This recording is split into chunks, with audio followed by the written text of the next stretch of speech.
क्या आप जानते हैं कि इटली में सिटीजनशिप के लिए, नेशनैलिटी के लिए न्यू रूल्स जो है ना वो इंट्रोड्यूस करवाए गए हैं जो 2026 में अप्लाई होंगे। अगर आप एक लंबे अरसे तक वहाँ पर रहना चाहते हैं इटली में, और अगर आप शादीशुदा हैं या आपका कोई फैमिली मेंबर वहाँ पर रहता है जिसके पास नेशनैलिटी है, या महज़ इटली में पैदा हुए हैं, तो हर एक तरीके के लिए, हर एक जो बंदा है जो वहाँ पर रह रहा है, जो वहाँ पर बोर्न हुआ है, उसके कोई फ़ोरफ़ादर वहाँ पर मौजूद हैं, न्यू रूल्स जो है ना वो अप्लाई किए गए हैं स्टूडेंट्स के लिए, डिसेंडेंट के लिए, और कोई बेबी पैदा हो रहा है उनके लिए न्यू रूल्स इंट्रोड्यूस करवाए गए जो 2026 में अप्लाई होंगे। इस वीडियो में हम आपको लॉ 91 एंड 1992 के तहत इटालियन नेशनैलिटी के वो तमाम तरीके आसानी से समझाने की कोशिश करूँगा, और 7 अहम तरीन निकात हैं, उसमें फ़ीस है, ज़ुबान की शर्त है, और इनकम है आपकी, और एप्लीकेशन कैसे बनानी है, ये सारी चीज़ें आज के मैं इस वीडियो में डिस्कस करूँगा।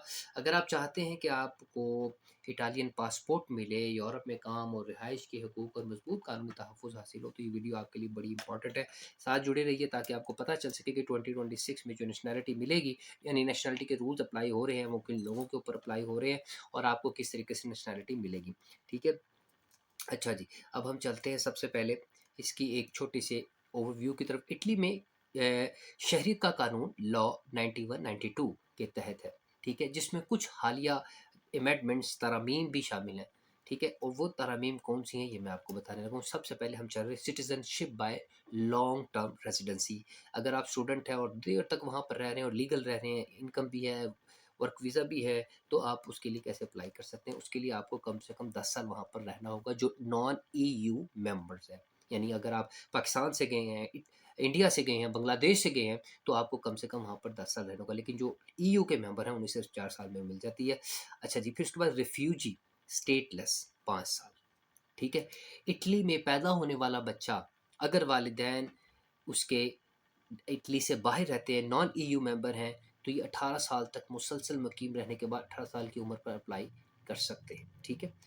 Now let's move to the documents. पहले मैंने आपको बताया कि कौन से लोग अप्लाई करते हैं नेशनैलिटी के लिए, ठीक है? अब मैं आपको बता रहा हूँ डॉक्यूमेंट्स कौन-कौन से रिक्वायर्ड हैं।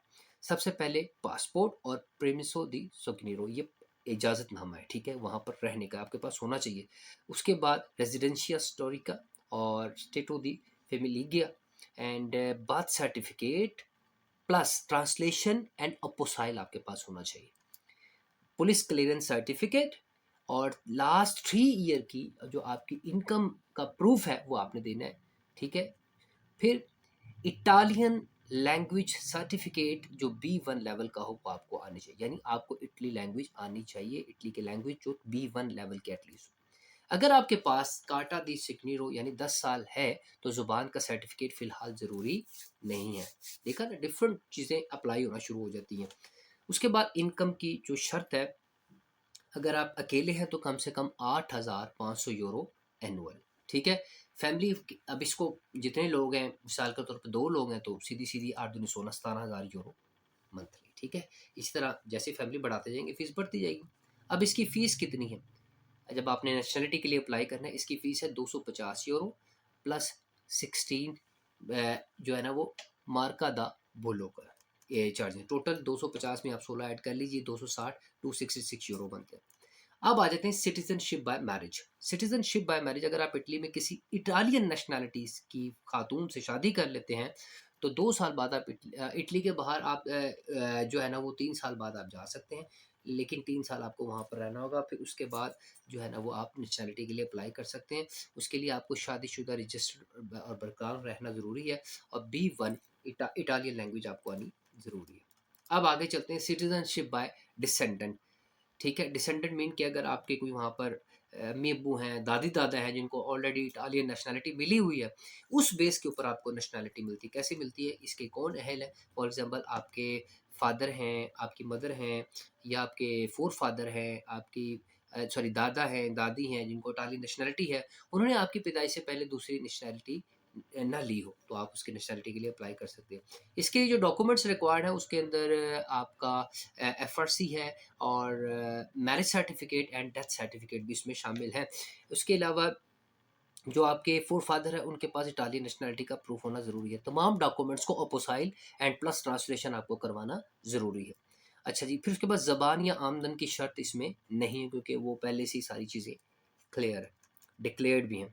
अच्छा जी, अगर कोई बच्चा इटली में पैदा होता है, वो Italian nationality by new born baby, ठीक है? इसमें सिर्फ पैदाइश काफ़ी नहीं है, बल्कि अगर वालिदैन नॉन इटालियन हैं और बच्चा 18 साल तक इटली में मुसलसल मुकीम रहा है, तो 18 साल की उम्र के बाद 1 साल के अंदर अप्लाई करना उससे ज़रूरी है। जैसे ही वो 18 प्लस होगा, वो इटालियन नेशनैलिटी के लिए उसको अप्लाई करना ज़रूरी हो जाएगा। उसके बाद वो दोबारा से वही समझ लें ज़ीरो से स्टार्ट होगा वो। वालिदैन की शहरियत रजिस्टर्ड होने के बाद बच्चे के सर्टिफिकेट के साथ पेश किए जाएंगे, ठीक है? अच्छा जी, उसके बाद स्पेशल मेरिट एक्सेप्शनल केसेस हैं, ठीक है? नंबर 5 पे इटली के लिए गैर मामूली खिदमात जैसे साइंस में, खेल में, सकाफत में या कौमी मफाद में अगर कोई कंट्रीब्यूट कर रहा है, तो इसमें भी इटालियन नेशनैलिटी मिल जाती है। फॉर एग्जांपल, आप साइंटिस्ट हैं, आप खेल के बहुत अच्छे खिलाड़ी हैं और आप उसमें नेशनलिटी अप्लाई करना चाहते हैं और आपके पास इंटरनेशनल रिकॉर्ड्स हैं, तो देन यू कैन अप्लाई। फैसला जो है ना वो इनके जो प्रेसिडेंट है वो करते हैं। आम अफराद के लिए नायाब और खसूसी केस भी इसमें शामिल है। अच्छा जी, अप्लाई करने का तरीका क्या है? सिर्फ आपने क्या करना है, वेबसाइट पर जो है ना वो आपने अपना एक ऑनलाइन फॉर्म फिल करना है, अपनी प्रोफाइल सारी भेजनी है, देन आपका केस स्टार्ट हो जाएगा। फैसला आने का जो आपका प्रोसेस है वो तकरीबन ज़्यादा से ज़्यादा 48 महीने है, ये 4 साल है। बाज़ केसेज़ में कम वक़्त भी लग सकता है, जैसे कि आमतौर पर 3 साल। इसके साथ-साथ जो बड़ी इम्पोर्टेंट चीज़ है वो ये है कि आपने कोई क्रिमिनल रिकॉर्ड आपका ना हो, अगर हुआ तो एप्लीकेशन ख़त्म, ठीक है? प्रीमिसों में गैप मसला पैदा कर सकता है। जाली डॉक्यूमेंट्स मुस्तक़िल पाबंदी है। ज़बान का B1 सर्टिफ़िकेट लाज़मी जहाँ कानून कहे, अगर नहीं है तो प्रॉब्लम आ सकता है। अच्छा, शहरियत मिलने के फ़ायदे डेफ़िनेटली बहुत ज़्यादा हैं। उसमें आपको जब इटालियन पासपोर्ट मिल जाता है तो पूरे यूरोप में आप कहीं पर भी, शेंजन में तो आप कहीं पर भी मूव कर सकते हैं। वोट डालने का आपको हक मिल जाता है, बच्चों को आपको इटालियन नेशनैलिटी मिल जाती है और उसके अलावा आप पूरे कानून के तहफ़्फ़ुज़ में भी आ जाते हैं। ये सारी चीज़ें अगर हम इसको इसके क्रक्स देखें, इसका खुलासा देखें, तो उसमें पता चलता है कि अगर कोई बच्चा पैदाइश से पैदा हो रहा था और 18 साल वहाँ पर उसको वहाँ पर जैसे ही वो हो जाता है, तो उसको 1 साल के अंदर-अंदर एप्लीकेशन देना ज़रूरी है सिटीज़नशिप की।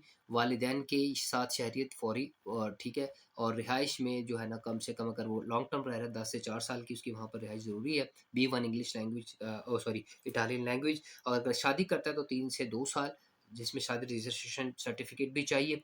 B1 इटालियन लैंग्वेज भी चाहिए। अगर डिसेंडेंट है को इसके लिए कोई मुद्दत नहीं ख़ानदान और शहरियत इसके लिए काफ़ी सबूत हैं, तो आप इसके लिए भी अप्लाई कर सकते हैं।